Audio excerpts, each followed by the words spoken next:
¡A mi abuelo! Iba a decir si es el padre o el abuelo, pero tampoco como manchado. ¿Qué pasa? ¿El miércoles entrevistamos a un señor que veía fantasmas? No, eso no. Es mi ¿En abuelo. serio? Lo de fantasma, ¿no? Sí. Había sido un hombre que le habían A ver, trasplantado... está un poco drogado por las pastillitas que tenía, pero... Sí, le habían trasplantado 3 veces el corazón. O sea, es la única persona del mundo que ha tenido 4 corazones. No, Juan Vicente se llama. No, del mundo. Ah, ¿del mundo? Y claro, él veía monjas que le decían, va todo bien. Ay, pues sí. Digo, no es un señor y me voy ahí. Me piro.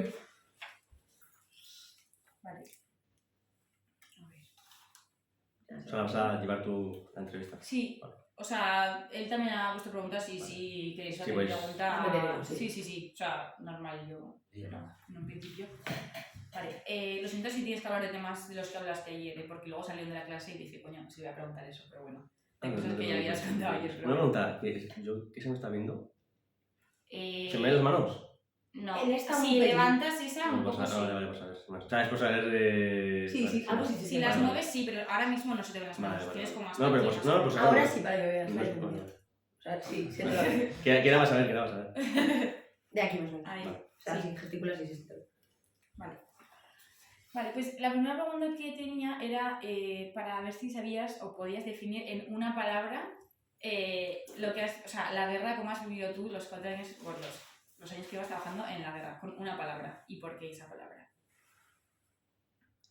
Es que es intenso. Una palabra. Si me Vale, miras, te diría pues, intensa, pero no creo que sea la mejor definición. Pero si tuviera que decir una palabra, igual sería intensa. ¿Por qué?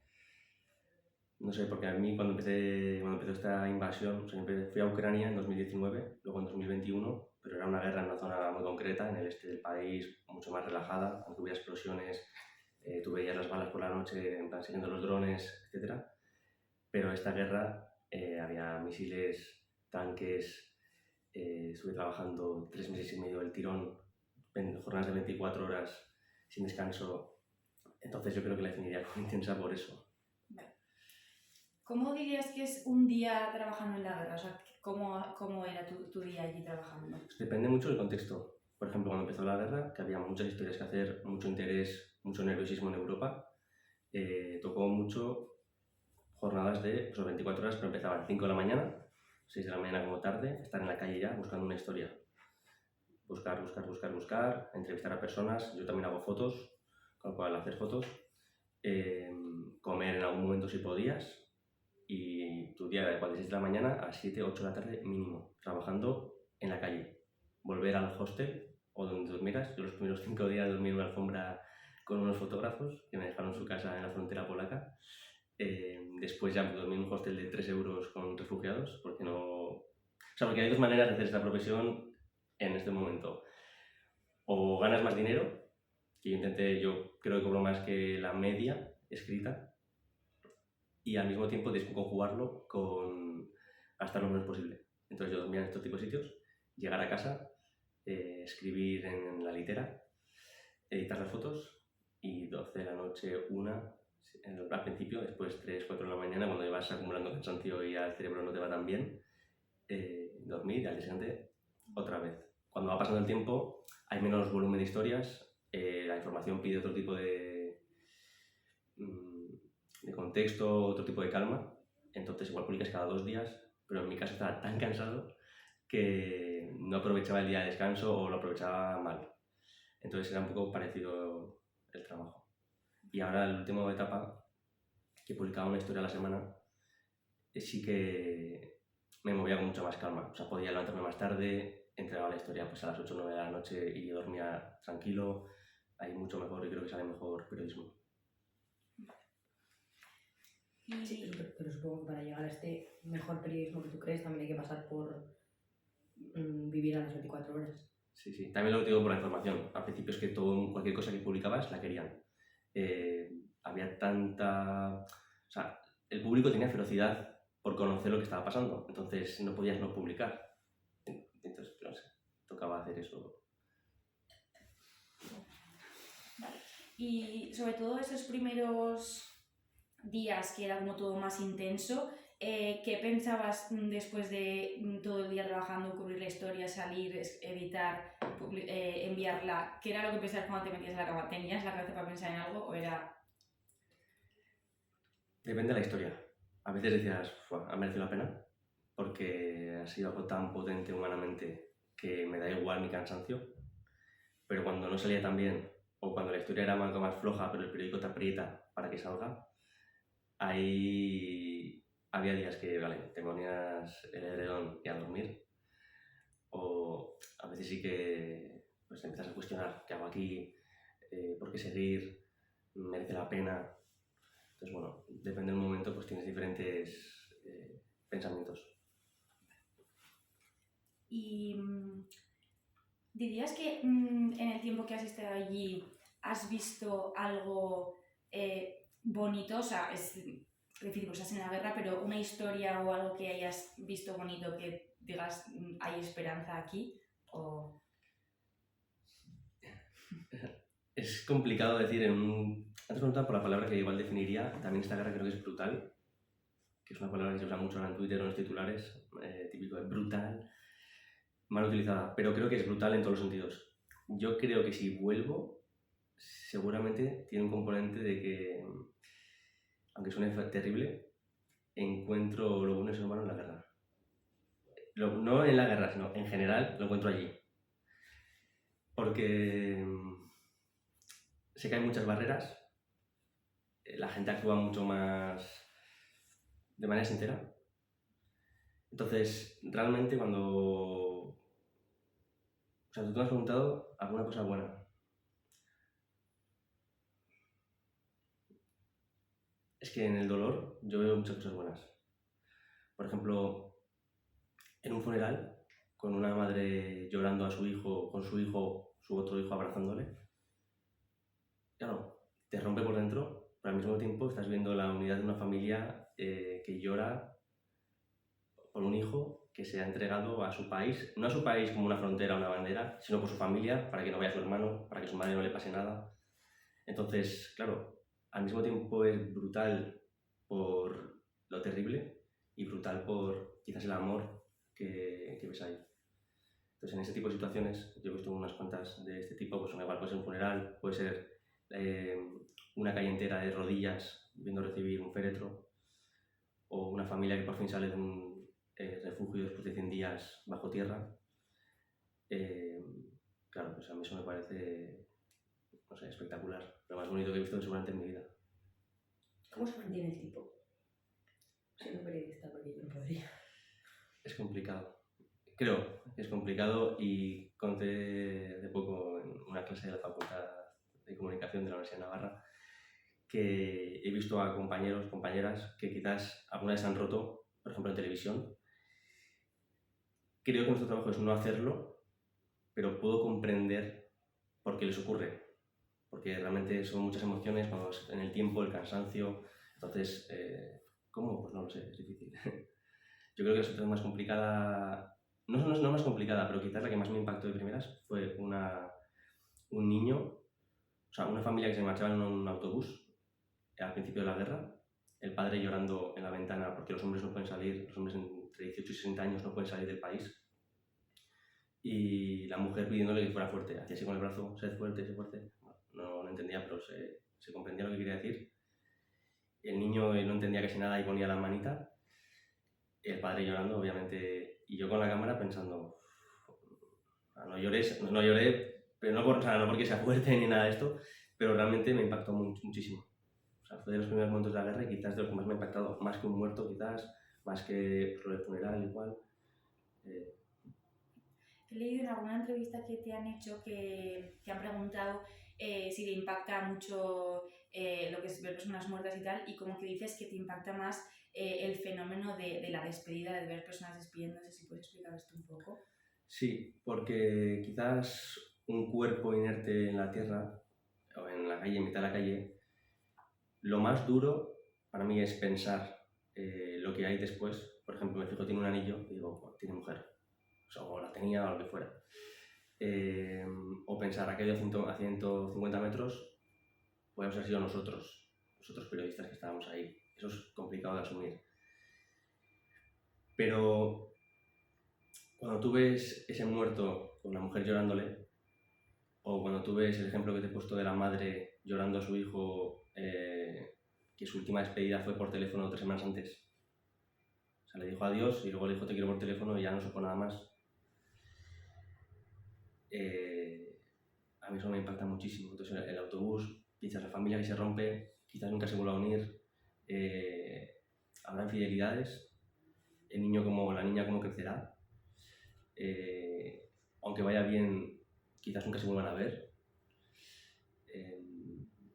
o eso, o la mujer llorando con el cuerpo caliente, pues impacta mucho. Hubo un trabajador, unas personas en Gerson, en el sur de Ucrania, que estábamos con una compañera de Confidencial, Alicia Lamillos, estábamos con un equipo de ambulancias y cayó una explosión al lado. Fuimos corriendo, llegamos los primeros y había compañeros del trabajo que salían a la vez que nosotros llegábamos, encontraban el cuerpo de su compañero.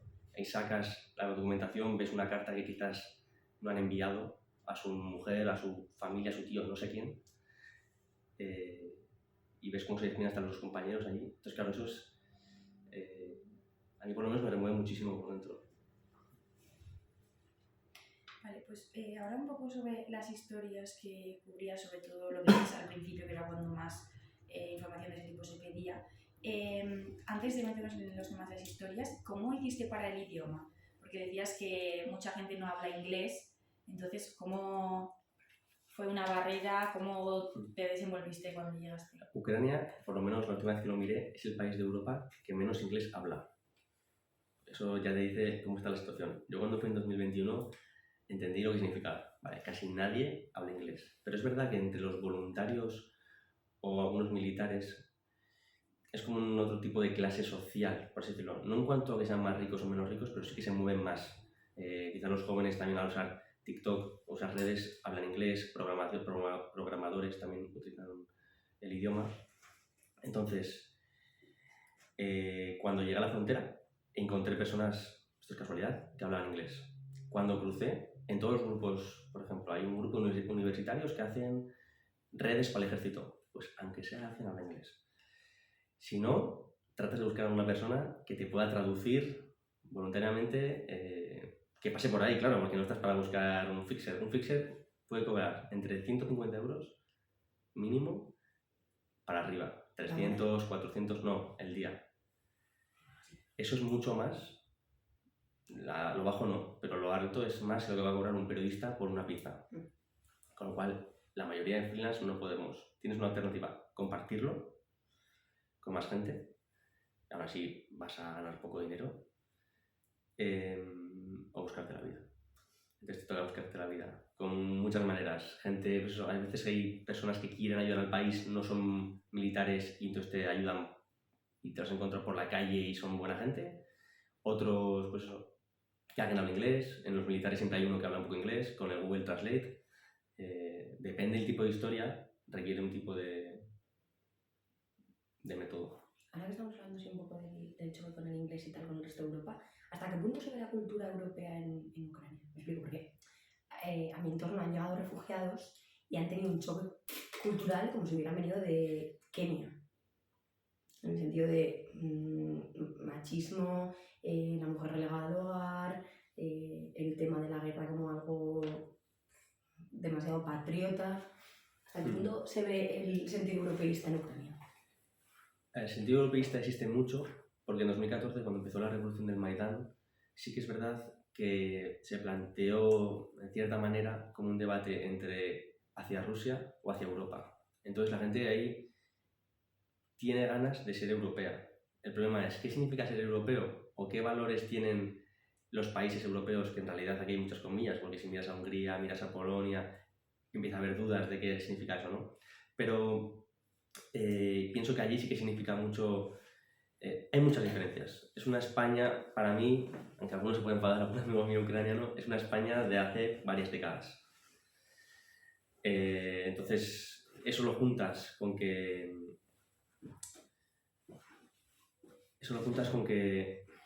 es un pueblo que lleva 100 años en guerra prácticamente, guerras mundiales, revoluciones, cambiar de independencia a no independencia, revolución del Maidán, guerra del Donbass, invasión 2022, Entonces, es un país, o sea, es un país muy diferente. No se puede comparar. Poco a poco van implementando leyes. Por ejemplo, creo que esta semana, o hace unas pocas semanas, una diputada ha presentado el matrimonio igualitario. Me escribió un chico que quería entrevistar yo, y su marido, creo que era la primera persona abiertamente gay en el gobierno, creo que era. Estoy hablando un poco así. Entonces, claro, estas cosas poco a poco van pasando. Pero esta guerra está acercando bastante que haya muchas reformas. Que la sociedad quizá no esté preparada o todavía no tiene esa mentalidad, 100%. Pero desde la corrupción, este tipo de temas sociales, este tipo de cosas, realmente, seguramente la guerra haga que se acerquen mucho más a Europa. Con un pero. Al principio de la guerra, muchos pensaban que Europa les iba a abandonar en algún momento. Y ahí había un sector político que quiere sacar beneficio. En plan, mira, ¿no veis? No os fiéis de esta gente, no cojáis sus valores porque al final os van a abandonar. Un sector muy pro-ucraniano, ¿no? O sea, no pro-ruso me refiero. Entonces, yo creo que si Europa se mantiene firme, poco a poco, pues se irá apareciendo más esa Ucrania diferente a esta Europa. ¿No crees que Europa les vaya a abandonar? Al principio pensaba que sí, la verdad.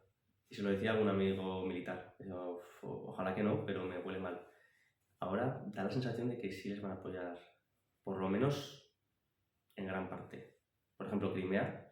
Yo creo que quizás Occidente no está dispuesto, no lo sé, a que Ucrania la recupere.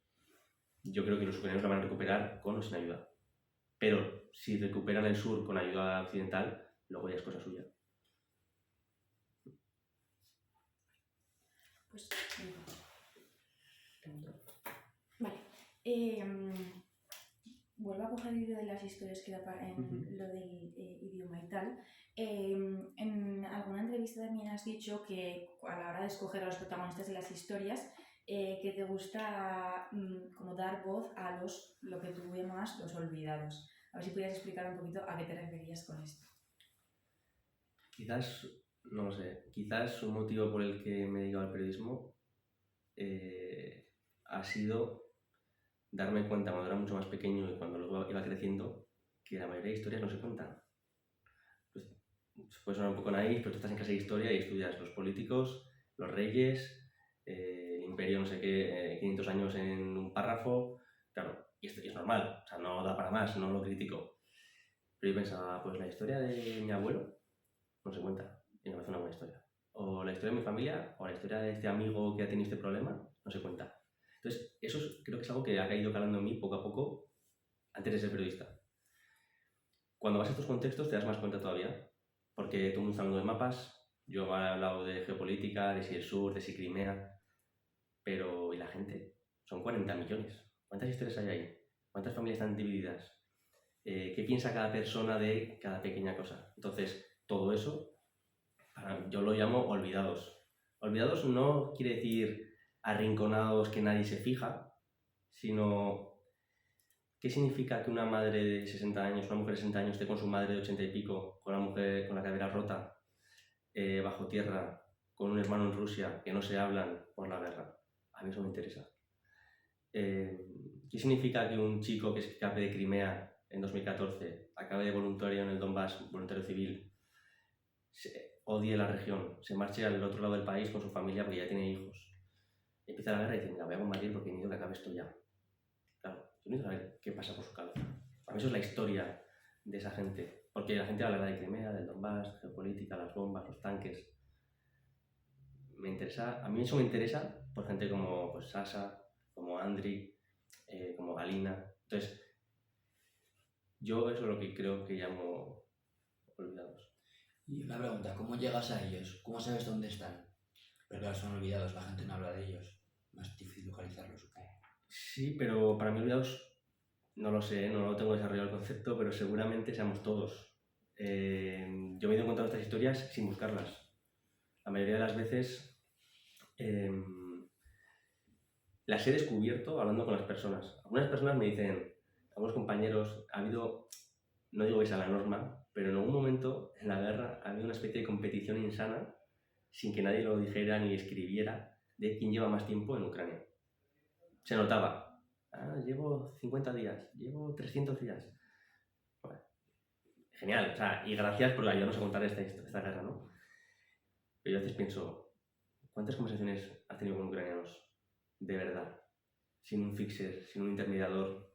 Claro, yo sobre todo lo he disfrutado, o esta segunda etapa que he ido entre noviembre y febrero, y en 2019 y en 2021, durmiendo en sus casas, pasando noches enteras hablando de cualquier cosa, desde Eurovisión, que me enseñaban felices que vengan a Eurovisión y ponía la canción y yo no entendía nada, o haciendo una tortilla de patatas, y entonces ahí te cuenta de repente que no, pues yo soy un cura protestante, un pastor, y a mi abuelo de la URSS fue al frente como pastor protestante y se lo cepillaron. Claro, y empiezas a entender, joder, este tío, vale, es pro-ucraniano, cuando su familia es lo contrario, quizás ¿por qué? Porque igual ha matado a su abuelo, entonces empiezas a comprender todas esas historias. Entonces yo creo que no las buscas directamente, pero sí las encuentras. Quizás sí que las busco de una manera evitando hablar media hora con una persona. La primera media hora no vale para casi nada, la primera hora seguramente tampoco, y cuando va pasando el tiempo empiezan a hablar mejor, que hay muchas barreras, confían en ti, supongo, porque ven que les escuchas, la mayoría de gente le interesa 2 quotes y se piran porque tienen suficiente. Yo podría hacer un texto muy bueno incluso sin quotes, se puede hacer periodismo, pero si te interesa, en mi caso sí, pues acabas encontrándolo, creo. Te la acaban regalando, diría más bien. ¿Son hospitalarios? Los de trajeron. Sí, hace poco me escribió un chico, joven, o sea, recién graduado me refiero, yo también soy joven, y me dijo, quiero ir a Ucrania, a ver si me puedes dar un contacto, cómo puedo tratar con esta gente hermética. Y me quedé así, y dije, pero pensé, no, no he ido nunca a Ucrania, ¿cómo que hermética? Yo al inicio quizás también pensé eso cuando fui la primera vez, es el este, serán fríos, y no, súper hospitalarios, diría que parecen bastante a los españoles. No sé, quizás también por ser del norte, los veo un poco españoles del norte, en el sentido de quizás no son los más alegres y de fiesta todo el día, pero sí los veo fieles, sí los veo pues, acogedores, que si te haces un amigo en Ucrania, yo creo que lo haces de verdad. Eso se nota mucho. Un poco relacionado con eso que dices de los amigos, ¿has tratado de mantener contacto con las personas sobre las que descubres las historias? Evidentemente, entiendo que no todas, pero mantener contacto con quien cubre las historias, con los periodistas con los que has estado allá trabajando y tal, o nada. Me gusta mantener más relación con las personas que entrevisto que con los periodistas. No por nada, a veces hay una amistad así, pero porque realmente para mí no es un artículo. Es más, muchas veces me sobraría publicarlo. Pero claro, yo voy y me lo cuentan porque soy periodista, con lo cual tengo que hacerlo por su bien o porque ellos confían por ese mismo motivo. Pero yo muchas veces con escucharlo, a mí me basta. Que suena terrible, porque muchos periodistas imagino que quieren publicar. No es mi caso muchas veces. Entonces yo sí que con los de 2019, por ejemplo, cuando empezó la guerra, bueno, y antes, durante alguna vez a mi casa, pero durante la guerra he hablado con ellos, me preocupo por ellos. Sí que es verdad que no quise entrevistarles, no quería que se sintieran utilizados. Somos tus amigos, ahora eres periodista, no quise. Y no me junté con ellos hasta diciembre. No porque no quisiera, sino porque no coincidió. Esto sí que es verdad. Y vi que lo agradecieron. Luego, por ejemplo, con las mujeres que te he dicho, Nina y Galina, que estaban bajo tierra, estuve con ellas en abril en la ciudad de Kharkiv, está en el norte del país, al este. Pues en febrero volví a estar en su casa. Cuando ya se habían salido ya de bajo tierra, estaban en su casa, me invitaron a comer, me mandaron un mensaje con ellas por WhatsApp, o sea, súper bien. Y así en general con los protagonistas intento. Y luego con los periodistas sí que es verdad que con los que trabajas más horas, pues al final sale cierta amistad y sí que te preocupas o cuando van para allí pues preguntas, ¿cómo estás? Cuídate, o vamos a currar juntos en esto. Pero bueno, creo que somos más, un poco generalización, los periodistas de estar allí. Cuando nos juntamos hablamos de todo, pero quizás no nos hablamos tanto en español. ¿Alguna vez te has sentido solo cuando estabas allá? Sí. ¿Qué significa estar solo?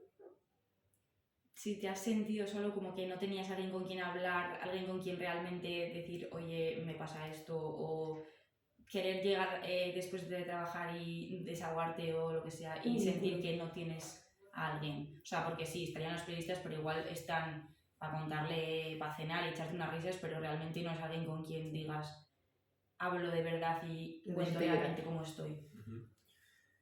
A ver, creo que esta profesión te exige cierta soledad. Yo creo que ya no de una manera negativa, pero por ejemplo necesitas reflexión, pues necesitas silencio. Soledad no es, ni siquiera es estar con gente, puede ser no abrir TikTok o no abrir Reels de Instagram, que hay sonido, música, movimiento. O sea, necesitas quietud. A veces. Otras veces necesitas lo contrario, necesitas una cerveza, risas, gente. Entonces en Ucrania se da ese momento curioso en el que quizás la mayoría de periodistas no hablan de sentimientos con los compañeros, con lo cual no coincide. Que en tu casa, tus amigos, tu familia no te comprenden del todo porque no lo ha visto. Entonces tampoco puedes hablarles o no les quieres asustar. Entonces es cierto que es complicado y puede haber momentos de soledad. A mí no me desagrada la soledad, pero sí que es cierto que, por ejemplo, si tienes un mal día, ese día tu jefe no te entiende o no le da el valor que tú quieres a tu historia, sale mal, te cae una persona al lado, te llega el cobro del mes anterior porque te pagan a 30 o 60 días y dices, joder, tío, o sea, me iría mejor en otro lado porque creo que tengo capacidad para trabajar en Madrid. Entonces, sí que hay momentos un poco más complicados de ese tipo de soledad, pero yo no creo que nos haya experimentado mucho en Ucrania, quizás más a la vuelta, porque a la vuelta quieres estar allí, porque has conocido a las personas y sabes que si tú has vuelto estás seguro, pero tus amigos o los entrevistados o los compañeros siguen jugándose el tipo allá. Por otro lado, pasa eso que decía creo David Beriain en el documental Morir para contar, del umbral de excitabilidad. De que puedes pasar en 24 horas, coger un tren, eso me ha pasado a mí, de una zona bombardeada, hasta tomarte un cubata con tus amigos en Central. Eso no tiene sentido. O por lo menos a mí se me hace muy difícil de llevar. Entonces, yo normalmente necesito estar un poco en mi casa, a mi aire, bueno, vivo con mi familia en Pamplona, pero más a mi aire, y ahí sí que noto cierta soledad, porque no les puedes contar del todo lo que piensas, no te entienden, es lógico. O sea, yo antes de ir ahora a la guerra no lo hubiera entendido tampoco, o sea, no lo juzgo. Al mismo tiempo no puedes hablar con los otros porque están trabajando o hay una especie de miedo, ¿no?, de que la gente no habla de estas cosas. Y luego, por ejemplo, los amigos, en mi caso de, por ejemplo, aquí en Pamplona, yo tengo una cuadrilla, 20 amigos. No da para conversaciones íntimas. Cuando da, muchas veces te preguntan qué tal estás, esto es una frase también de ese documental, pero es que es real, te preguntan qué tal estás y cuando tú encuentras palabras, es cierto que ya no les importa demasiado. No porque les des igual, sino porque se han olvidado de eso, pero tú sigues dándole vueltas. Entonces eso creo que es más complicado de llevar. Pero bueno, o sea, creo que sabiéndolo y teniendo herramientas para hacer frente, como por ejemplo, esperarte un poco a cruzar la frontera o quedar con tu mejor amigo en vez de quedar con los 20 de golpe y hablar de cosas normales, pues bueno, yo creo que es suficiente. ¿Hay felicidad en la guerra? ¿Tú eres más feliz ahí? Seguramente sí.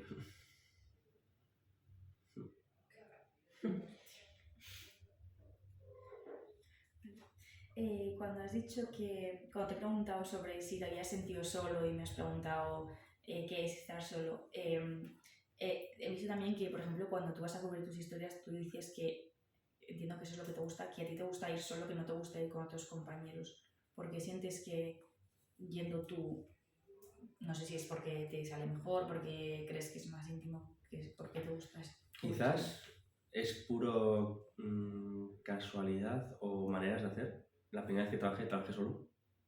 Me fue bien, entré a casas, vi que la gente se abría más fácil. Si tú estábamos tú y yo solos es más fácil que hablemos de cosas íntimas al rato, que si hay mucha gente alrededor. Por ejemplo, cuando habla de soledad entre los amigos, no es lo mismo 2 que 20. Al mismo tiempo, en esta guerra he visto que al final del día, un día duro, una cerveza, una cena o una conversación con un compañero sana es bueno. Entonces es difícil equilibrar eso. Por ejemplo, mi experiencia es con la persona con la que mejor trabajo es Alicia Lamillos. Nos entendemos bien, trabajamos para la competencia, pero nuestras preguntas se relacionaban bien sin haberlo preparado. O sea, saltábamos de los temas perfectamente. Claro, eso es casualidad. Con otras personas no funciona. Con otras personas, uno quiere una cosa, otro quiere otro. El entrevistado no es un robot, o sea, es una persona. No puedes tampoco tratarle como, bueno, yo quiero esto. Bueno, es una persona. Entonces, a veces, quizás por miedo o cautela de no hacer daño a la persona o hacerlo bien, básicamente, sí que prefiero trabajar solo. Para moverme, prefiero trabajar solo. Pero creo que es muy útil trabajar con personas. O sea, yo, por ejemplo, antes de ir a esta guerra, me encanta trabajar en equipo. Yo jugaba baloncesto y me pasé un compañero de equipo. O sea, claro, esas dos cosas se dan al mismo tiempo. Entonces tienes que coincidir o encontrar las personas adecuadas. Por ejemplo, también escuché sobre esto a Alberto Rojas, periodista del Mundo, que ha encontrado ese binomio con Nuria, bueno, no sé cómo se apellida, creo que es Nuria, bueno, no me acuerdo, que trabaja en la Sexta. Entonces, si tú encuentras a esa persona con la que trabajas bien, pues es perfecto porque entonces encuentras la manera de hacerlo lo mejor posible. ¿Crees que en ese sentido, a la hora de cubrir las historias, el tema del fixer, el traductor y todo eso, o sea, independientemente de que te va a cobrar un dinero que luego tú seguramente vas a cobrar menos por la historia, ¿crees que podría decirse que estropea un poco la historia el hecho de tener que estar, mira, yo te traduzco, mira, no sé qué, te facilito yo todo? Claro, yo te he puesto el ejemplo del dinero, pero para mí no es el motivo principal para no coger un fixer. Bueno, es el motivo principal porque yo si pagara todos los días no podría tener un sueldo y yo no voy a la guerra como si fuera un hobby. Eso sí. Pero el motivo principal en cuanto a la historia no lo cojo porque si yo hablo contigo y hay una persona al lado traduciendo, la persona va a acabar mirando al traductor. Y yo si no me miras a los ojos, no sé qué piensas. No te veo como cambias el gesto. Aunque te cueste 10 minutos, igual en un vídeo es complicado, por ejemplo, si quieres hacer tele, para escrito no necesito eso. Me da igual que dudes, que tengas un silencio, porque voy a conseguir que hables conmigo. Me acuerdo que una vez me pasó en una unidad antiaérea, fui con unos médicos y nadie hablaba inglés de ese lugar. O sea, bueno, hay algunos que sí que hablaban, pero acabé unos días con unos concretamente que no hablaban inglés. Y yo creo que me tiraría un poco para ese tío que hace aquí. Pero yo me consiguió que tenía que escribir varias historias y dije, bueno, pues estábamos en parte en una perrera, o sea, un sitio un poco raro. Y bueno, al final, un día le dije, después de 3 o 4 días, pues me dedicaba a beber con ellos en las comidas y poco más. Bueno, a escuchar, pasar por allí. Y uno estaba limpiando el arma. Le dije, ¿te puedo hacer una foto? Porque sé que con los militares a veces es un poco complejo. Ah, sí, sí. No, dijo no. Después me dijo, bueno, sí. Le hice la foto, se la enseñé y se fue. Cuando llegó a la cena, me dijo, ven, ven. Entonces, con el Google Translate, escribiendo, no porque no pudiera hablar, sino porque no quería que escucharan a sus compañeros, me empezó a hablar de su familia, enseñarme fotos de su perro, de su hijo, de donde iba a pescar. Era un agricultor. O sea, 10 meses antes era un agricultor que ahora estaba en el frente, bastante cerca de donde ocurría todo. Entonces, eso, si hay otro compañero, si hay un traductor, nunca va a pasar. Por eso me gustan esas situaciones. Igual pierdo 2 horas. Y por ejemplo, eso no lo usé en ninguna historia, pero me ayudó a entender el país. Dije, un tío que está a 800 kilómetros de su casa, que tiene hijos, que tiene la vida hecha, que tiene 40 y pico, 50 años. ¿Qué hace aquí? ¿O qué siente? ¿Cómo lo va a celebrar? El tío, lo más feliz estaba era cuando su mujer le mandaba un sticker de un gato con los ojos de corazones. Se me ha acordado de mí. ¿Sabes? Entonces, claro, eso, aunque no lo valga para muchos editores, aunque yo no lo venda como una historia, a mí es lo que por un lado me llena y por otro lado me ayuda a comprender para explicar el resto de la guerra. ¿Has perdido a alguien con quien tuvieras un vínculo? No, por suerte no.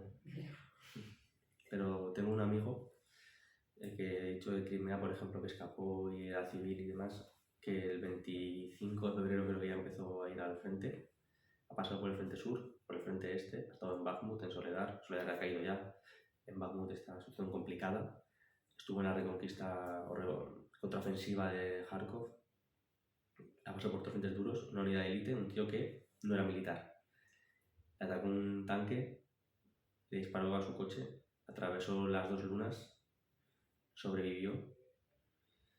Pues cuando me lo voy a juntar, a mí me contó la historia muy reducida porque había habido un problema con su jefe de unidad. Entonces no me contó la verdad por Instagram, solo hablar con él por directos. Entonces, cuando estuve con él, me encontré, le di un abrazo, me contó toda la historia. O sea, yo me sentí muy feliz, por ejemplo, te puedo decir. O sea, cuando has preguntado, ¿ves cuando estoy en la guerra? A veces no es por lo que te dé, sino por esa sensación de, joder, sentir eso con él es espectacular. ¿Qué dirías que, por ejemplo, te aportan esas historias que estás cubriendo que no encontrarías en historias aquí? Evidentemente son historias mucho más duras, pero ¿qué crees que es lo que te engancha tanto de esas historias que crees que no podrías encontrar en historias, pues lo que has hecho trabajando en Madrid o trabajando en Pamplona o en cualquier otro sitio? Seguramente, o sea, ocurre algo en la guerra o en Liberia, por ejemplo, depende de qué contextos, no en todos, en los que todo va más rápido, no hay barreras, la gente entiende que tú le puedes ayudar o cree que le puedes ayudar o simplemente confía en ti porque eres periodista y te lo quiere contar. Ves al ser humano en su máxima expresión sin escudos. Aquí la gente lleva mascarillas, se oculta, tiene miedo de ser quien es, seguramente. Entonces, allí yo eso no lo veo. Existe, claro que existe, pero cae más fácil. Y a mí, como me interesaba, dicho antes, las personas, a mí me aburre muchas veces aquí, venga, no, un café, no sé qué. Entiendo que es el proceso natural, pero después de experimentar lo otro, al final también cada uno lleva su mochila de la vida que ha tenido, las experiencias que ha tenido, la familia, además, eso también imagino que te va decantando hacia dónde vas, ¿no? Pero seguramente sea esto, el hecho de, no sé, es como una incubadora, todo ocurre rápido y seguramente es más real. Ha cambiado la guerra muchísimo, ¿verdad? No lo sé. Sé que cuando vine en 2019, ya te digo, de nada que ver esta guerra con aquella, mi padre me dijo, has vuelto cambiado. Yo me he ido de Erasmus y acabé en la guerra. No sé, supongo que sí. O sea, supongo que sí, pero no te sabría decir exactamente en qué. Supongo que la gente que me conozca lo notará más o podría decir que sí he cambiado y en qué. Por ejemplo, has cambiado hábitos de vida por la guerra, yo qué sé. Hacías cosas en Ucrania y cuando volvías a España ya no las hacías o algo así. Cambiar hábitos. Hombre,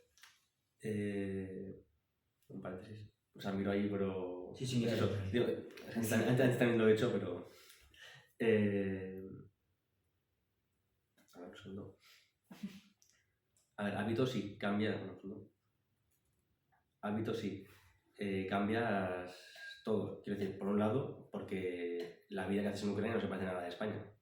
Trabajo 24 horas, ir con un coche por el frente, montarte en un tanque, ir con una artillería no se parece en nada a ir a la bajera, tomarte una cerveza en el House of Beer o bajar a la universidad. O sea, no se parece nada. Pero yo imagino que lo que te cambia la guerra va más allá del hábito, va más internamente.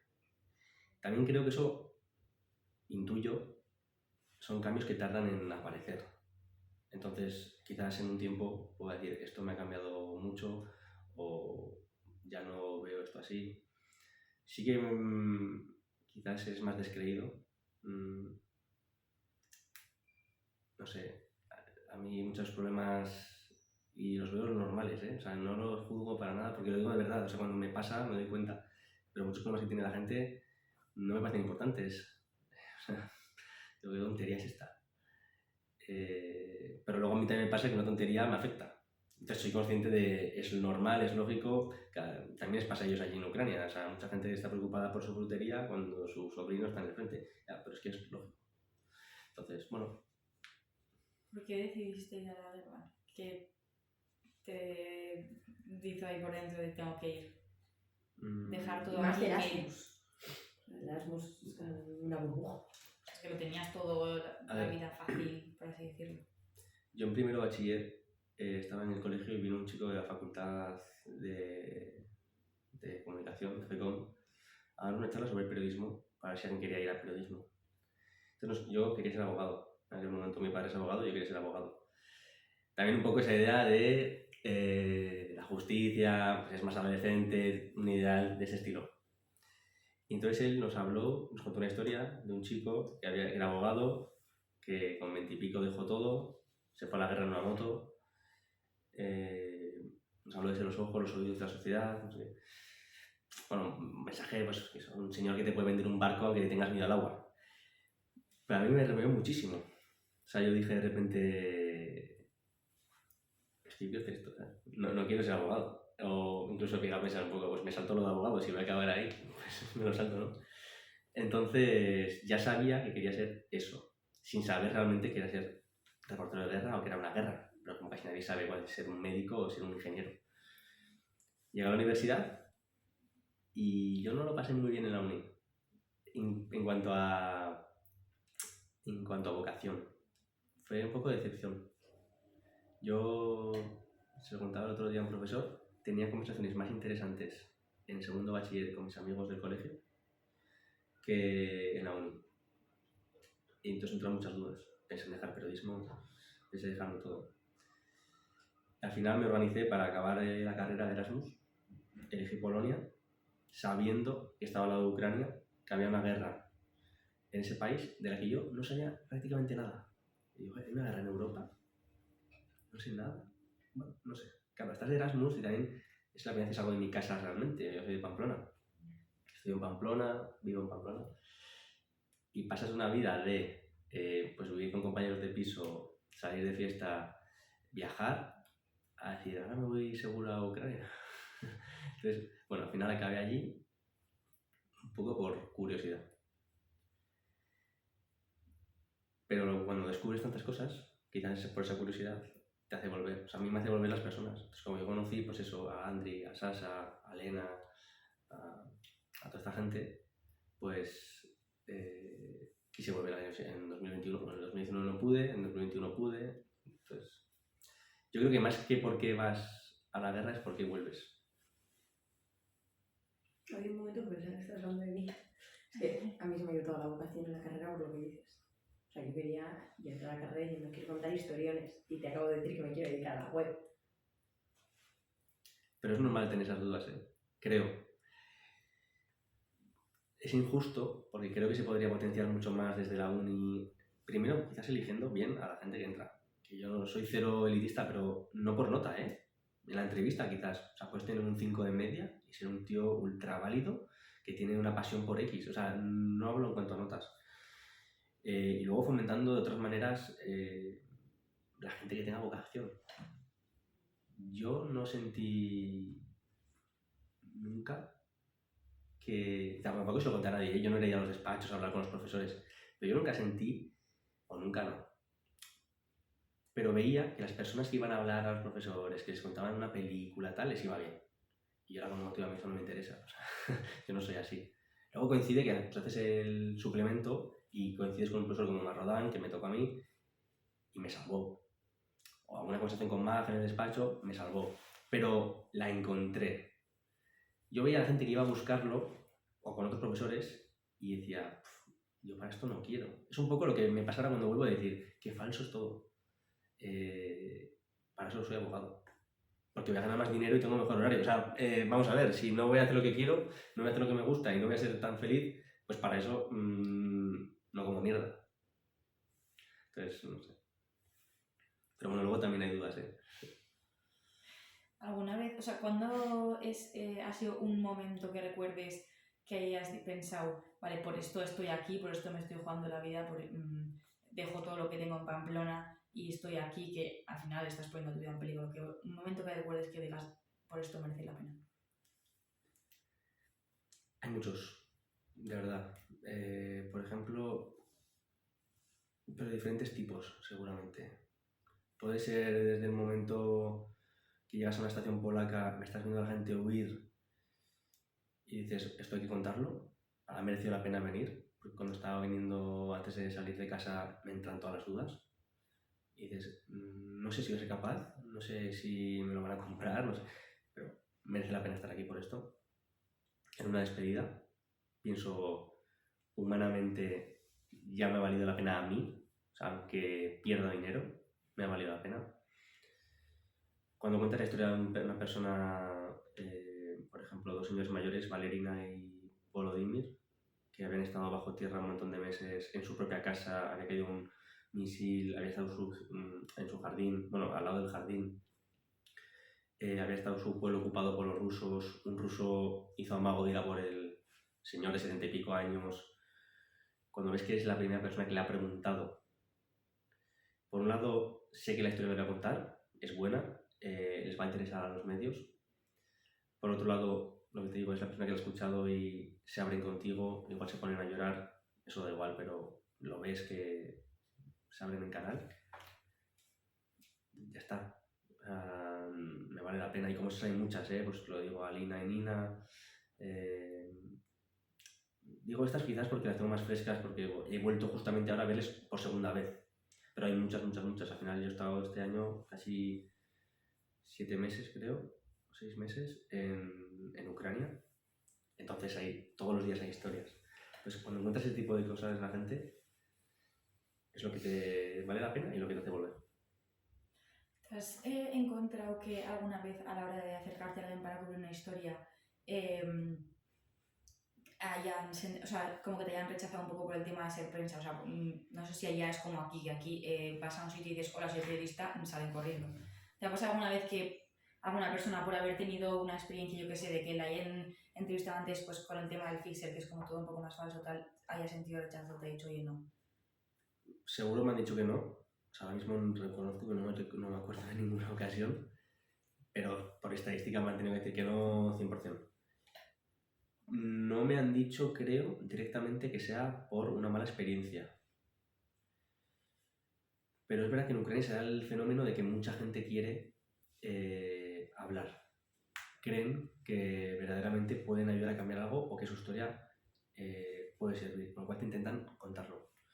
Sí me ha pasado, por ejemplo, más en Liberia.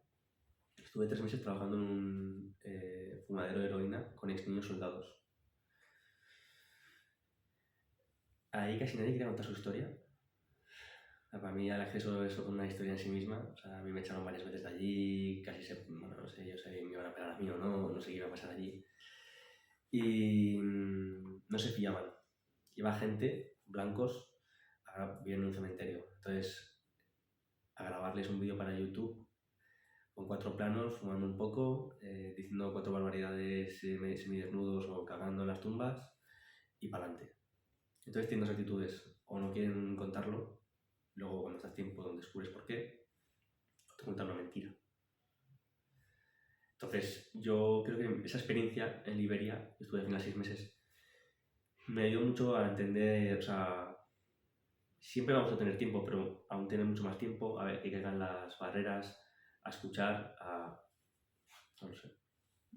Aprovechando que mencionas Liberia, te voy a preguntar un par de cosas sobre eso. El esto de los hijos bastardos. No, tranquila. ¿Seguro? No. Yo por la voz que suena como con mocos digo, va, qué pobres, ¿sabes? No. Quería preguntarte, pues eso, un poco cómo te ganaste, porque en los hijos bastardos de la paz dices que, pues eso, que no estaban por la labor de contar. ¿Cómo te ganaste la confianza de esas personas para que te dejasen, que les abrieran a ti, contasen las historias, las fotografías que les sacaste y tal? A ver, yo creo mucho en un concepto que no recordaba haber dicho, pero que un día Manu de la chica me dijo, tú lo has hecho tú, que es dejar que las cosas pasen. ¿Eso qué significa? Pues no lo sé. Cada vez significa una cosa. Entonces yo sabía cuando fui a Liberia que quería hacer esa historia, no hacerla. Es que yo no me planteo las historias como un tema. Yo quiero conocerlo. Luego ya veré si lo vendo o no. Claro, entiendo que la mayoría de gente diga, necesito tener algo para... O sea, yo casi nunca contacto con el medio antes de hacer la historia. Cosa que no la recomiendo. porque lo suyo es que tú acuerdes con el medio qué hacer. Pero a mí no me gustaría fremear la historia, porque entonces ya la acoto a lo que yo quiero y hago cosas para que suceda lo que quiero. No, yo prefiero conocer la historia y cuando ya tengo el material digo, vale, pues esto es lo que realmente es la historia y lo hago, ¿no? Entonces yo quería conocer qué había ahí. En mitad de una capital, exsoldados de una guerra civil, drogadictos, jóvenes, habían sido niños, pues tenía curiosidad. Entonces pasé varias veces por allí, había pasado ya porque había estado en Liberia antes, y realmente era una calle terrorífica, o sea, la gente acelera o no pasa. Y dije, vamos, no hay manera. O sea, no hay manera de conseguirlo, o sea, que oye, toc, hola, buena, soy periodista, eso no funciona. Y me fui, ya está. Y estuve en Liberia 2-3 meses. Con la idea en la cabeza, pero haciendo otros temas. Entonces, un día me vino un tipo por la calle, con un aspecto terrible, sin dientes, con la ropa sucia, oliendo fatal, y me empezó a contar una milonga. Me empezó a decir que acá salí de la cárcel, que necesitaba dinero para el taxi para ir a no sé dónde, tal, y yo, sí, no te creo. Pero estuve con él 2 horas, hablando con él y con otro amigo suyo de la parte. Total que un día, al mes, me vieron por la calle, eran como bajito, alto, eran de peli. Hombre, tal, no sé qué, ¿cómo estás? Porque realmente ahí los blancos no andan por la calle y siempre iban con la cámara, o sea, era muy reconocible. Me dijo, le dije, ¿no te ibas a casa? Su casa está como a 2 horas. ¿Qué haces aquí? Yo le vacilaba un poco así. Y me dijo, ¿quieres venir a mi casa? Y yo, vale, vamos. Y me llevó al fumadero. Entonces, ese fue mi yo fui como yo entré al fumadero. Claro, 12 del mediodía, Liberia, un sol radiante. Entras a la segunda planta del edificio y de repente es toda oscuridad, velitas, gente fumando. Entonces, claro, yo eso no lo había visto, yo había visto la parte de fuera. A ver, a mí, periodísticamente, el cerebro me explotó. Dije, tengo que hacer aquí algo. 30 segundos después estaban peleando por mi dinero, un dinero que yo no había pagado a nadie, pero ellos pensaban que yo había pagado, tal, bueno. Y dije, bueno, pues ya está, se acabó, no hay ninguna manera. O sea, salimos corriendo, tal, con los otros dos, vamos. Y dije, vale, no hay ninguna manera de que yo entre aquí otra vez, olvídate. Y pasó un mes. Me dejaron plantado en una cena, un viernes. ¿Estos dos? No. Al mes después quedé, me dejaron plantado, 10 de la noche, un viernes, ¿yo qué hago? Me encendí una bombilla y dije, hoy, vas a ir hoy, por la noche, que hay gente a las 7 de la tarde no sale. No sé, o sea, eso es lo que lo sientes, ¿no? Me di una vuelta por la ciudad, empecé a ver un poco de esto está caliente, llego al sitio, había balas por el suelo, había colchones humeando, la gente súper nerviosa, me empieza a decir que ha venido la policía, que han metido disparos, que tal. Y un tío que había quemado su colchón, la policía, me dijo, ¿me ibas a buscar cartones para dormir? Y yo, sí, claro. Dimos una vuelta, tal. Y volví a las 12 de la noche otra vez, o sea, después de estar con él. Y había un grupo de gente viendo una peli. Estaban viendo, no sé si es una peli o una serie, La Reina del Sur. Que lo escribió Reverte, sí. O sea, es de drogas. Entonces me decían los junkies, va sobre drogas, tal. Y yo escuchaba la voz en español, la había subtitulada, estaba alucinando. Entonces estábamos ahí viéndola esto, en la calle, fuera del fumadero, y llega la policía. Entonces empiezan a ramplar con todo, a reventar las motos, acaban con todo. Ya, perdón. Me he saltado una cosa. Entonces, pasan 2 horas y me piro a las 2 de la noche y me empiezo a subir cuesta arriba. Y cuando está subiendo, baja el coche de la policía corriendo. Y cuando empiezan a pegar a todo el mundo, yo bajé corriendo con la cámara a sacar fotos. Claro, de repente yo noto un foco en mi cara, el coche de la policía, y yo así. Entonces dejaron de ir a por los pobres hombres y fueron a por mí. Entonces, claro, yo levanté las manos tal, y estás sacando fotos y yo negué lo innegable diciendo que no, que me enseñaba las fotos haciendo una trampa para que no viera las fotos, discutiendo 40 minutos, yo era ilegal en el país en ese momento, entonces me quería llevar a la comisaría, por mi bien me decían, es verdad que es una calle que la gente no va de día, no vayas de noche, pero claro, yo pensaba, si voy a comisaría, tengo un problema serio. Entonces estuve discutiendo con ellos, al final 40 minutos y se piraron. Entonces vinieron todos los fumadores entendiendo para ellos que yo les había defendido por las cámaras, por tal. Estuve con ellos 2 horas, cada uno me llevaba las heridas, tal. Y me dijeron, pues vuelve el próximo día y te lo enseñamos el fumadero. Y volví. Me hicieron un house tour Porque igual había 20 habitaciones, me echaban una a una, me levantaban las cortinas, claro, no hay puertas, son cortinas, no hay baños, son las tumbas, todo es así. Es un edificio al lado de un cementerio. Y cuando acabó el house tour dije, pues ya está, he conseguido lo que quería, ahora puedo venir. Y acaba el house tour y me dicen, bueno, a pagar. ¿Cómo? ¿Cómo que a pagar? Pues si te he defendido, ¿no? Yo que no me creía que había hecho nada por ellos, pero oye, que te he defendido, ¿sabes? No, a pagar, y yo no voy a pagarte ni un euro. Y me echaron del lugar. Pero me siguió una chica y un chico. Te enseñamos otros fumaderos de la ciudad. Y yo, ya, pero yo quiero este, ¿sabes? Este es el epicentro de la ciudad, yo quiero este. No, me hicieron un tour también por la ciudad, descubrí un montón de lugares y me fui a mi casa. Volví al día siguiente, me echaron. Y yo, tú, estaba enfadadísimo, le hablé a un profesor, para mí pago, que quieren $15, o sea que... Pero internamente sabes que no está bien. O sea, por algo no quieres pagar el primer día, no porque seas un rata. Y me dijo, pues yo no sé cómo funciona, pues Javier Marrodán, me dijo, yo no sé cómo funciona África, pero bueno, me dijo un poco más lo que quieras, pero con un padre que te dice lo que quieras, sabes lo que tienes que hacer, ¿sabes? Y dije, pues nada, voy a intentarlo un día más. Y subí las escaleras del primer piso, que estaban rotas, subí al segundo piso, se me planta el señor en una esquina, con una americana rota, con una gorra, descalzo, y me dice... me dijo, good morning general, y me hizo en plan así.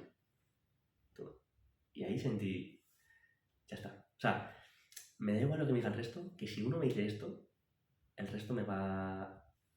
Voy a poder trabajar.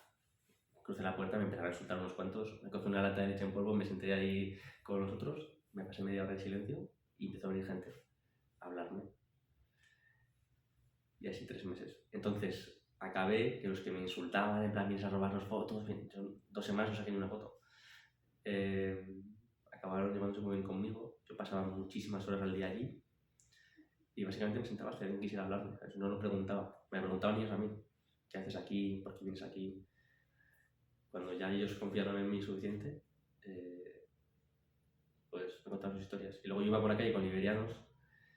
Y claro, esta gente, yo me di cuenta de repente que en el fumadero, pues no solamente estaban los junkies, estaba el frutero, estaba el mecánico, estaba un montón de gente. Entonces yo iba por la ciudad y saludaba a personas y me estoy en es.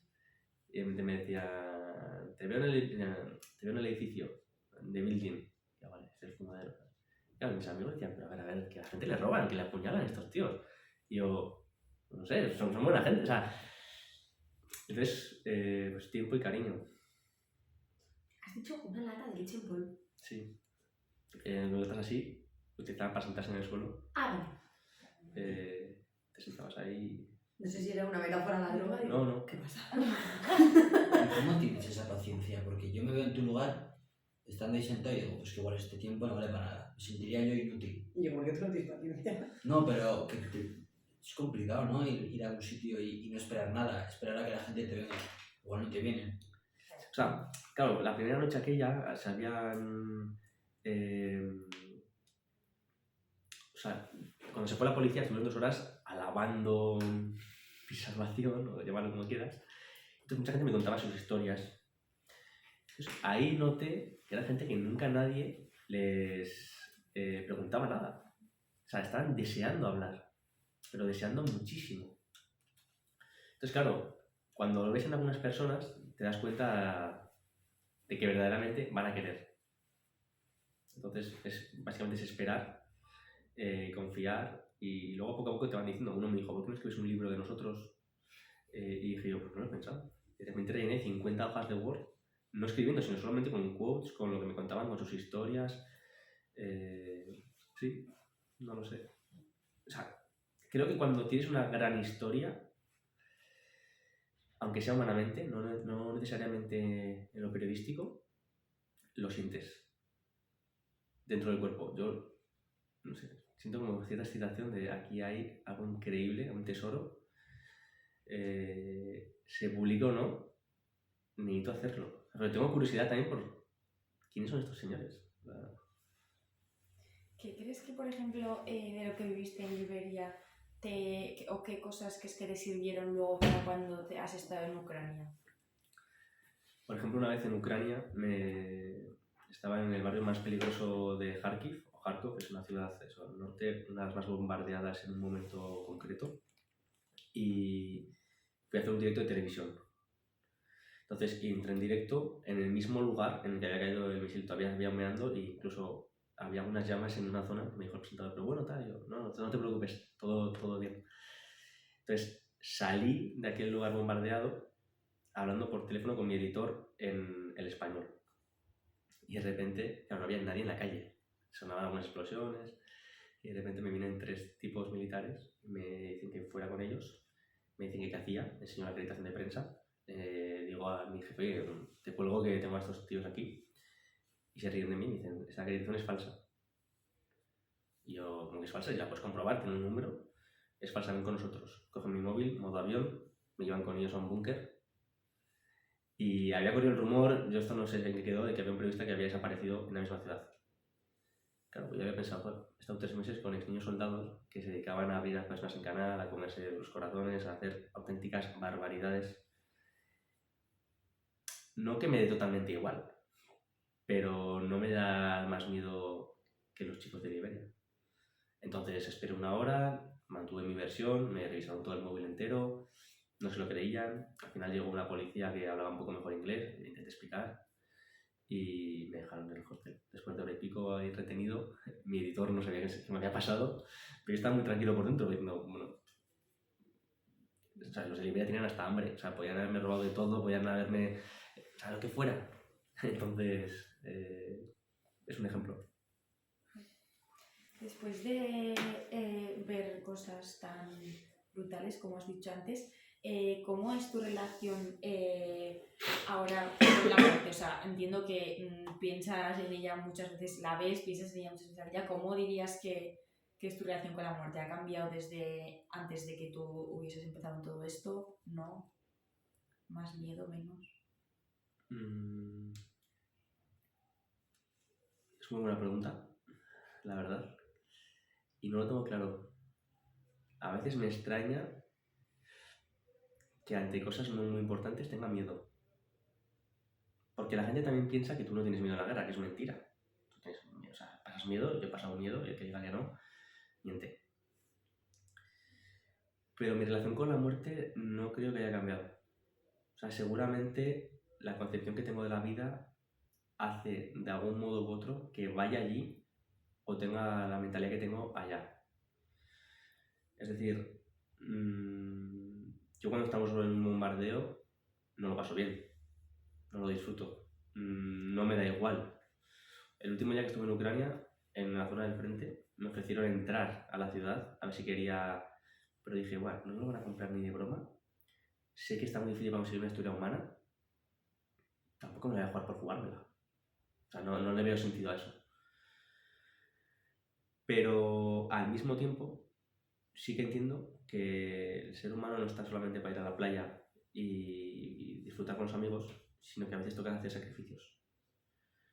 Entonces, creo que tu curro es evitarlo al máximo o reducir los riesgos al máximo, pero va con la profesión algunos riesgos.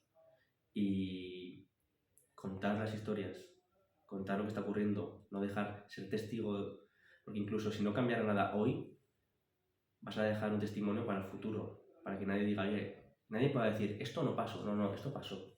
Luego tú puedes hacer caso o no. Mi curro no es que cambien las cosas, pero es dejar que sea el testimonio. Entonces, que eso tenga un riesgo y tengas que jugar la vida alguna vez, pues vale. ¿Cómo dirías que era, bueno, teniendo en cuenta que Ucrania es donde más has estado trabajando y tal, ¿cómo dirías que era Fermín Torrano cuando llegó a Ucrania y cómo es el que vuelve a España? ¿Ha cambiado algo?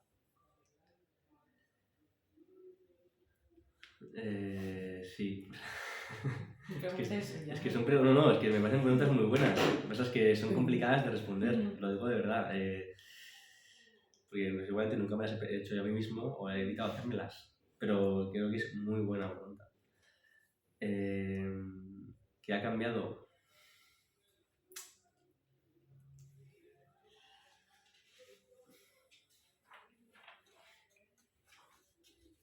Seguramente creo un poco menos en el ser humano. aunque se da la paradoja de que he visto lo mejor del ser humano también en la guerra. Pero veo que la mayoría de gente va por su interés en la vida y eso para mí es una gran decepción. Que te puedes dar cuenta trabajando en Barcelona, o sea, no hace falta ir de la guerra para eso. Pero me he dado cuenta que hay personas dentro de Ucrania, corruptos, gente que paga y se escapa del país y no tiene que ir a combatir, o aquí mismo a la vuelta. Para mí eso ha sido un shock. Y creo que me cambia mucho cómo afrontas la vida también, cuando te das cuenta que la gente busca solo su bien. ¿Crees que ahora ves el mundo en general de manera diferente, con una perspectiva diferente? Sí, no tengo claro ahora mismo cómo veo el mundo. O sea, creo que me encuentro en un momento, esto queda feo, pero en el que tengo muchas dudas de muchas cuestiones básicas o centrales en la vida de la gente, de mí mismo. Pero, o sea, noto que me está cambiando o que me ha cambiado la manera de verlo, pero no tengo muy claro cómo lo veo. En algunas cuestiones sí, en algunas cuestiones... o sea, también creo que eso te lo da los años y te lo da la reflexión, la pausa, como decía antes. Últimamente, como no dejo de trabajar, sí, te pones notas, tienes un tiempo para pensar, pero no le dedico el rato que me gustaría. Entonces yo creo que llegará un momento en el que pare un poco más el ritmo y identifique mejor pues qué pienso, qué siento. Cuando vuelves de, por ejemplo, como has venido ahora, ¿qué es lo primero que haces cuando vuelves a casa a Pamplona después de un tiempo fuera? Intento ver a mi madre y a mi abuela. Y seguramente veo a algún amigo pronto también.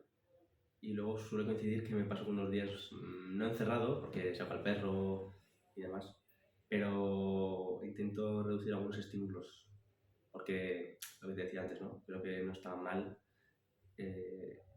parar un poco, reflexionar, no empezar a moverte y contar toda la misma historia, que todo el mundo te pregunta por ¿cuál es más peligroso?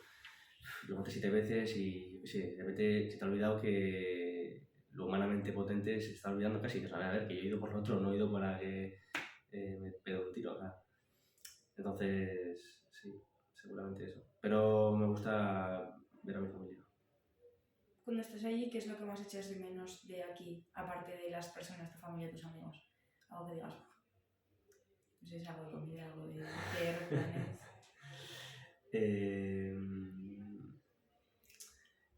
La tranquilidad.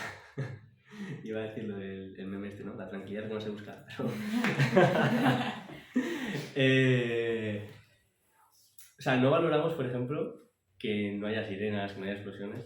Eso es increíble que no es lo que no valoras. O sea, entonces, a mí, por ejemplo, dar un paseo, si hace bueno, a veces hace frío en invierno, no, pero estos días, dar un paseo con el perro, me parece espectacular. O sea, a tu aire, o escuchando música, o un podcast.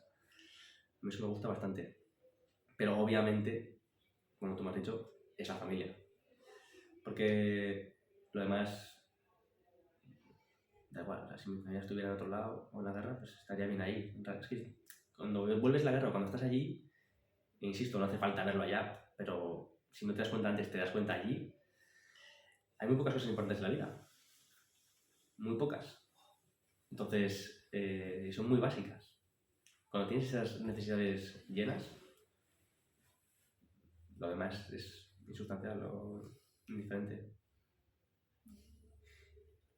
Bueno, la última pregunta que tengo es a ver si el periodismo de guerra es para toda la vida, para Fermín, o crees que llegará un punto en el que dirás, basta. Me gustaría pensar que sí. Bueno, no sé qué sería toda la vida, porque yo siempre había soñado con ser profesor, por ejemplo. Cuando yo pensaba, cuando tenga 40 y algo, seré profesor. Me gusta mucho. Me parece... O sea, me encantaría poder ayudar a la gente. Entonces, si puedo ayudarles en su desarrollo, en su formación, yo sería muy feliz, haría muy feliz. Pero no creo ni que, o sea, no estoy cogiendo ese camino, ni tiene por qué ser incompatible con el periodismo de guerra. La situación es bastante precaria en el periodismo aunque le ayuda, le animo a todo el mundo a negociar, yo intento negociar las tarifas y demás. Y ha coincidido ahora, en esta vuelta, que duda mucho de si seguir o no. Ahora. No tanto por el dinero, ni por el riesgo, sino por ¿esto le importa a alguien? Me lo he planteado mucho las últimas semanas, el último mes, febrero, marzo, de decir, ¿cuánta gente lee esto? ¿La gente que lo lee lo entiende como yo lo quiero transmitir? ¿O solo sirve para clavar una trinchera ideológica en un sitio? Claro, yo lo veo como algo humano. Los editores muchas veces no lo ven. Una vez me dijeron, el director quiere más sangre. Y me quedé con una cara de... Estoy en el frente, tío. O sea, estoy buscando historias y no te voy a poner sangre por poner. Entonces, cuando ves que a veces los medios no lo entienden, cuando ves que incluso el público, ¿no? Tu familia, incluso tus amigos, no lo entienden de todo bien, que dices, joder, debería expresarme mejor quizás. Cuando ves que en la tele muchas veces no importa nada y entraba en la tele y al final dejé porque dije, no les importa, mi percepción, puedo estar equivocado. Pues te planteas, vale, sé por qué lo hago, pero si a nadie le importa, yo tampoco disfruto de algunas situaciones y me puedo seguramente vivir bien la vida en otro sitio. Entonces, ¿el periodismo de guerra para Fermín Torrano es para toda la vida? Pues, no lo sé. Ojalá. Hay que ser buena persona para ser buen periodista. Sin duda. Hay mucha crítica en Twitter, si esto, y en el ámbito periodístico, sobre todo de gente un poco cínica ya, yo creo, aunque sea joven o mayor, me da igual, que siempre se ríen esta frase de Kapuscinski, ¿no? Y confunden para mí tener éxito con ser buen periodista. Tener éxito, visitas, fama, no es ser buen periodista. Escribir libros no es ser buen periodista. Salir en la tele no es ser buen periodista. Eso te lo dice seguramente el público y muchas veces está equivocado. Y especialmente las fuentes o las personas a las que entrevistas. A mí una vez me dijo una señora en Ucrania, te lo cuento a ti, porque le dijo a un periodista que no, y de repente me contó su historia ante 3 horas, yo no sé por qué, me dijo, te lo cuento a ti porque es capaz de entender el dolor. No me conocía de nada, o sea, no sé por qué lo dijo. A mí con eso me vale, ¿sabes? No quiero seguidores en Twitter ni a cuenta con 6 ceros. ¿Crees que cuando empezó la guerra como que sí que había un interés tanto por parte de los medios como del público, como mucho interés por saber, pero que se ha ido perdiendo a medida que ha ido avanzando? Como que la gente al principio fue como, sí, la guerra, no sé qué, yo leo, los medios querían vender, y ahora como que yo por lo menos es que ya casi ni leo cosas de la guerra de Ucrania. Es como que estuvo tanto, que al final como que la gente como que se insensibiliza, por así decirlo. Sí, como el COVID, que ya nadie... Creo que es lógico. O sea, no podemos luchar contra cómo somos los humanos. Entonces, creo que el periodismo tiene el reto de hacer interesante lo importante. Si crees en una manera o tienes una visión de la vida concreta, no una, pero si tienes una visión de cómo es el ser humano, de qué significa la guerra, de las consecuencias, seguramente sea más fácil contar la guerra y hacerla interesante a las personas. Si como muchos medios en concreto en España, y yo entiendo que es difícil, se dedican a ir al día, incluso cuando llevas un año de guerra, no tienes un tío especial enviado allá que esté y comprenda bien el país, pues quizás es más difícil dar estímulos a la gente, porque claro, es más como si le metes un chute todo el rato, pero un chute todo el rato al final no te hace ningún tipo de efecto. Quizás si tú haces una compresión mejor, o ciertas comparaciones con España, no sé, hay maneras, creo que funcionaría. Pero bueno, de todas maneras, o sea, creo que es normal, o sea, es lógico y va con el ser humano. También eso te ayuda a la gente que está en la guerra, por ejemplo, a salir de ella. Si no estás todo el día triste, no puedes tampoco estar todo el día triste, por ejemplo, una persona que está viviendo la guerra en Ucrania. Es nuestro mecanismo de defensa, entiendo, para sobrevivir. Entonces... Yo tengo una. Yo soy una persona que me interesa mucho las rutinas de la gente hay gente a la de clase que le digo, oye, ¿qué has comido hoy? Porque me interesa. Entonces, escuchándote un poco, veo que tu rutina a veces no siempre es la misma, ¿no? Va cambiando porque cada día haces una cosa distinta. Pero no sé si hay ciertas cosas que mantienes cada día, yo qué sé, la hora de levantarse, lo que desayunas, lo que comes, a quién llamas primero. No sé si hay ciertas cosas que mantienes o cada día es una forma de ser distinta. Yo creo que la rutina es muy sana y creo que no lo cumplo casi nunca. Cuando vengo a Fitur sí que intento tener rutina, lo consigo a veces no, me va mejor. O sea, si me levanto a la misma hora, como a la misma hora, más o menos, me va bien. En Ucrania es complicado. Por ejemplo, en Liberia sí la tenía, más o menos. Me levantaba, hacía algo de deporte. En Ucrania no. Y seguramente con cierta rutina el cerebro del periodista sea capaz de funcionar más tiempo quizás. Yo cuando fui el primer viaje estaba agotado, mentalmente no podía más. Bueno, siempre puedes más, pero yo noté que ya afectaba a la calidad de mi trabajo.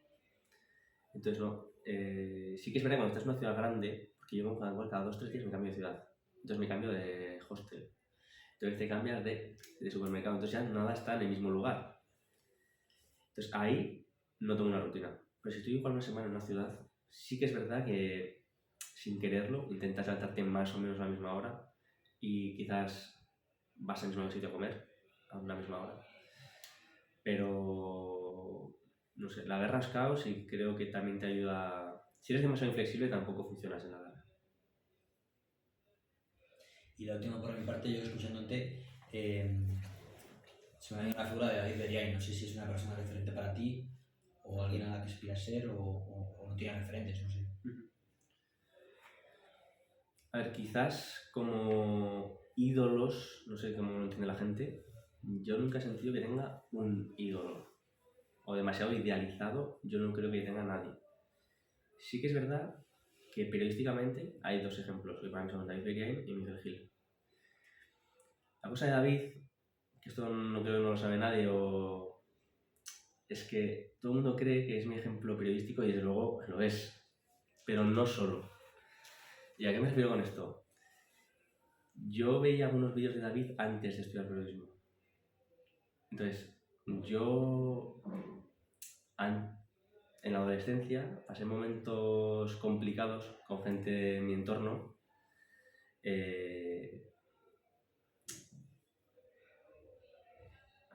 A ver, básicamente, en mi pueblo no iban bien que yo, por ejemplo, fuera español o que yo fuera a X colegio.